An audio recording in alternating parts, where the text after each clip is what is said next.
पुढे झालं पण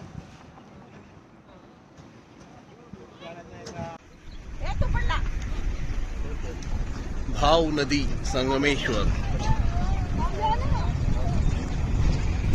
अतिशय सुंदर असं दृश्य.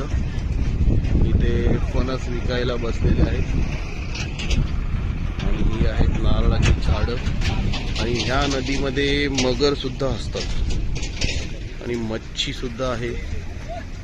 अतिशय सुंदर असं डोंगरामध्ये बसलेलं हे घर बघा, गाव, नारळाची झाडं बघा.